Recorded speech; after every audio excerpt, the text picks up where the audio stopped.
भारतीय बुद्धिबळाचा वसंत ऋतू सुरू झालाय. सर्वत्र आनंदाचा उत्सव होत असताना केवळ विश्वविजेताच नव्हे तर एक आयकॉन म्हणून समोर आलेला व्यक्ती म्हणजे डी गुकेश. नमस्कार, मी अनिकेत कांबळे. आपणा सर्वांचं होऊन जाऊ द्या या युट्यूब चॅनलवर स्वागत आहे.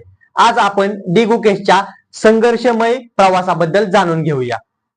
चेन्नईचा 18 वर्षाचा डी गुकेश ने गुरुवारी बुद्धिबळ जगजेते पदाच्या लढतीत चीनच्या गतविजेत्या डिंग लिरेनला हरवून ऐतिहासिक जगजेतेपद पटकावले. जगजेतेपद पटकावल्यानंतरची पहिली सकाळ ही करंडकाच्या जनगणनेत उगवली.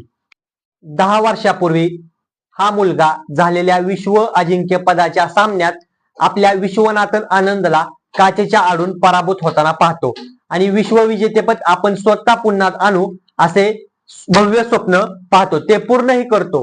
तमाम भारतीयांना थरवरून टाकणारी ही घटना आहे. अंतिम सामना संपल्यानंतर मुकेशने पटावरील सर्व संघटना पुन्हा मांडतो.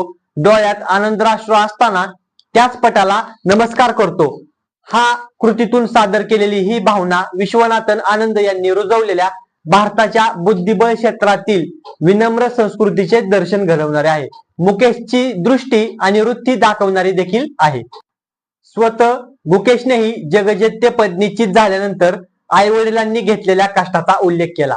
आपल्या सुरुवातीच्या काळात त्यांनी अनेक हालअपेष्टा काढल्याचे मुकेशने सांगितले. आम्ही पिढीजात श्रीमंत नाही, त्यामुळे बुद्धिबळपट्टू म्हणून घडत असताना आई वडिलांनी घेतलेल्या कष्टाचा बराच संघर्ष करावा लागला होता. गुकेशने बुद्धिबळ लढतीत विजय मिळवल्यानंतर गुकेशच्या आईने व वडिलांनी गुकेशचे कौतुक देखील केले आहे. गुकेशची एकाग्रता जबरदस्त आहे. लहानग्या गुकेशची शिस्त, बुद्धिबळावरील श्रद्धा आणि त्यासाठी घेत असलेली तो मेहनत बघून आम्ही थकवायचो. त्या परिश्रमाची फळे देखील आता आम्हाला मिळू लागली आहेत. मला तर कधी माझ्या लेकराला भेटते असेच वाटत होते, असे त्याच्या आईने माध्यमांसमोर प्रतिक्रिया व्यक्त केली आहे. याच डी गुकेशने त्याच्या विजय सिद्ध करून समाजासमोर एक आदर्श उभा केला आहे व आपल्या भारत देशाचे नाव संपूर्ण जगभरात उंचवले आहे. ही आहे बुद्धिबळपट्टू डी गुकेशच्या विजेच्या पदाची संघर्षमय प्रवासाची कथा. असेच नवनवीन व्हिडिओ पाहण्यासाठी आमच्या होऊन जाऊ द्या या युट्यूब चॅनलला सबस्क्राईब करा आणि व्हिडिओ आवडला असेल तर लाईक, शेअर आणि कमेंट करायला विसरू नका.